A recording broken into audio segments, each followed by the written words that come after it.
নমস্কাৰ প্ৰিয় দৰ্শক প্ৰভু বজৰংবলীৰ ভক্তগণ চেন্নাইৰ পৰা আহিলোঁ ভালে কুশলে আহিলোঁ আপোনালোকৰ ওচৰত কিছুদিন আগত মই চেন্নাইলৈ যাম বুলি এটা ভিডিঅ' বনাইছিলোঁ এজন সুদক্ষ চিকিৎসকে নিমন্ত্ৰণ দিছিলে তালৈকৈ যোৱাৰ বাবে তেখেতকো মই এই ভিডিঅ'টোৰ জৰিয়তে পুনৰবাৰ নমস্কাৰ আৰু ধন্যবাদ জনাইছোঁ ইমান টকা পইচা খৰচ কৰি ফ্লাইটত অহা যোৱা খৰচ বহন কৰি মোৰ নিচিনা এজন নগণ্য প্ৰভু বজৰংবলীৰ ভক্তক মনৰ যি আস্থা মনৰ যি বিশ্বাস লৈ মোক নিমন্ত্ৰণ জনাইছিলে সেই হেতুকে মই অতি গৌৰৱান্বিত হৈছোঁ বৰ সুখ অনুভৱ কৰিছোঁ যা হওক প্ৰিয় দৰ্শক সব সুখ ৰাখে তোমাৰি চৰণা তুম ৰক্ষক কাহক ডৰনা আপুনি চাই আছে ডিবি মটিভেশ্যন চেনেললৈ মই ডিম্বেশ্বৰ বৰ্মনে আপোনাক স্বাগতম জনাইছোঁ এতিয়া কথাটো হ'ল কি এজন সুদক্ষ চিকিৎসকে প্ৰভু হনুমানৰ চালিচা পাঠ কৰি প্ৰভু হনুমান চালিচাৰ জপ কৰি তেখেতে যি আজি সুফল পাবলৈ সক্ষম হৈছিলে মই কৰা সেই ভিডিঅ' এটা চাই তেখেতে মনত যি ভাবিছিলে মনৰ যি আশা আকাংক্ষা শ্ৰদ্ধা তেখেতৰ জন্মিছিলে আৰু তাৰপিছতে তেখেতে মোক যি নিমন্ত্ৰণ দিলে তেখেতৰ তাত গৈ মই যিখিনি পালোঁ সঁচাকৈ মই নিজে অভিভূত হৈছোঁ আচলতে কি জানে তেখেতে মোক যোৱাৰ আগত বহুকেইদিন ফোন কৰি কিছু কথা তেখেতে মোৰ পৰা সুধি আছিল জানিবলৈ লৈছিল আৰু তেতিয়া তেখেতে মোক এটা কথাই কৈছিলে যে য'ত বাৰ পাঠ কৈ সুধি বন্দী মহাসুখ হৈ তেখেতে মোক কৈছিলে যে 100 বাৰ যদি হনুমান চালিচাখন পাঠ কৰা হয় তেতিয়াহ'লে সঁচাকৈ আমি সকলো বিপদৰ পৰা মুক্তি পামনে মই তেখেতক কৈছিলোঁ আচলতে সেইটো মই কোৱা কথা নহয় এইটো হনুমান চালিচাখনত লিখা কথাখিনিহে মই আপোনাক কৈছিলোঁ মানে কথাটো এইকাৰণেই আপোনালোকৰ ওচৰত শ্বেয়াৰ কৰিব লৈছিলোঁ সিদিনা তেখেতৰ এটা বহু গুৰুত্বপূৰ্ণ অপাৰেশ্যন আছিলে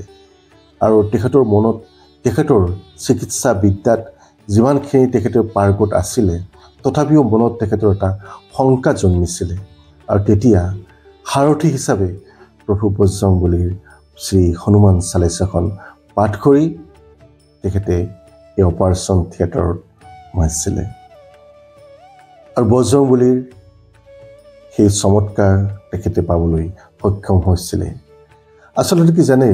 মনৰ যিটো আত্মবিশ্বাস মনৰ যিটো শ্ৰদ্ধা ভক্তিভাৱ যি ব্যক্তিয়ে এই প্ৰভুৰ হনুমান চালিচাখন পাঠ কৰি নিজকে তেখেতৰ আত্মাৰ লগত জড়িত হৈ তেখেতৰ লগত নিজৰ অন্তৰাত্মাৰ লগত তেখেতৰ লগত বিলীন কৰিব পাৰে তেখেতৰ লগত এটা এনেকুৱা এটা সম্বন্ধ স্থাপন কৰিব পাৰে তেনেকুৱা ব্যক্তিয়ে নিশ্চয় সফল হয় প্ৰভু বজৰংবলীৰ যিসকল ভক্ত আছে প্ৰত্যেকজন ভক্তই বহু দুখ যাতনা আছে যদিও কিন্তু এটা কথাও মনত ৰাখিব প্ৰভু বজৰংবলীয়ে আপোনাক যিমানখিনি দুখ যাতনা আপোনাক দিয়ে বুলি আপুনি অনুভৱ কৰে সেইটো আচলতে প্ৰভুৰ একোটা পৰীক্ষা হিচাপে আপুনি ভাবিব পাৰে তেওঁৰ এটা পৰীক্ষা কঠোৰ পৰীক্ষাত আপুনি মানে জড়িত হৈ আছে এই পৰীক্ষা ভাগ যেতিয়াই আপুনি উত্তীৰ্ণ হ'ব তেতিয়াই আপোনাৰ এই ফলাফল পাবলৈ সক্ষম হ'ব সেই চিকিৎসকজনক মই এইকাৰণে ধন্যবাদ দিছোঁ ভিডিঅ'টোৰ জৰিয়তে পুনৰবাৰ মই তেখেতক নমস্কাৰ সেৱা জনাইছোঁ কলিৰ যুগত যে জীৱন্ত দেৱতা প্ৰভু বজৰংবলী আছে ইয়াৰ প্ৰমাণ তেখেতসকলে পাইছিলে ইয়াৰ প্ৰমাণ তেখেতসকলে হাতে পাই তেখেতসকলে ল'ব নোৱাৰি মোৰলৈ কল কৰি নিমন্ত্ৰণ ভাগ দিবলৈ চেষ্টা কৰি আছিলে বহুদিন ধৰি তেখেতসকলে মোৰ লগত ফোনত আছিলোঁ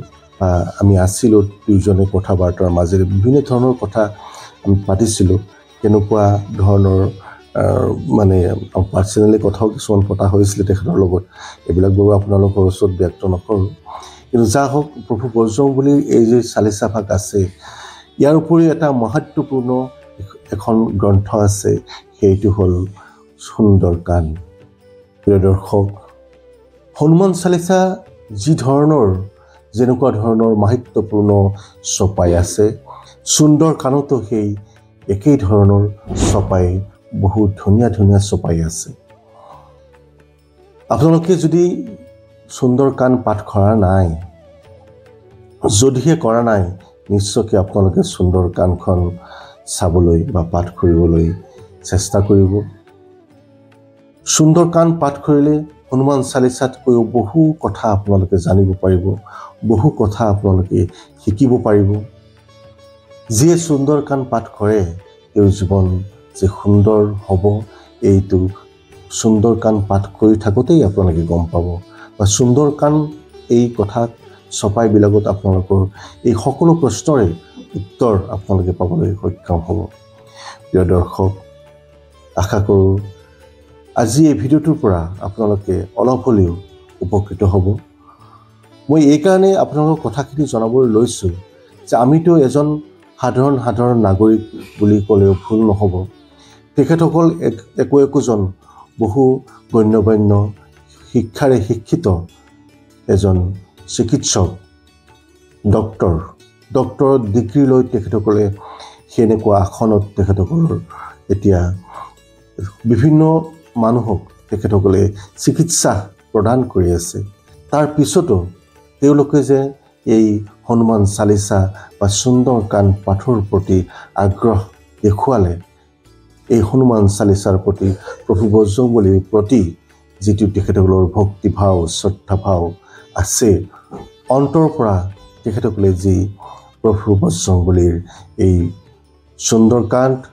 আৰু প্ৰভু বজৰংবলীৰ শ্ৰী হনুমান চালিচা পাঠ কৰে, তাৰ কাৰণে মই পুনৰবাৰ তেখেতসকলক মই নমস্কাৰ জনাইছোঁ, সেৱা জনাইছোঁ। প্ৰত্যেকজন ব্যক্তিয়েই প্ৰভু বজৰংবলীৰ চৰণত আহক। প্ৰভু বজৰংবলীৰ যিমান আমাৰ কৰ্মৰ লগত জড়িত হৈ থকা আমাৰ সংকটেই হওক বা ব্যৱসায়তে হওক, চিকিৎসাৰ ক্ষেত্ৰতেই হওক, প্ৰত্যেকজন ব্যক্তিয়ে যাতে প্ৰভু বজৰংবলীৰ ওচৰত পূজা অৰ্চনা কৰি তেওঁৰ পৰা কৃপা পাবলৈ সক্ষম হয়, তাৰ অৰ্থেই আজি এই ভিডিঅ'টো প্ৰস্তুত কৰিলোঁ। সদুশেষত সকলোকে পুনৰবাৰ নমস্কাৰ জনাই আজি এই ভিডিঅ'টোৰ পৰা বিদায় মাগিছোঁ। জয় শ্ৰীৰাম, জয় বজৰংবলী, জয় হনুমান।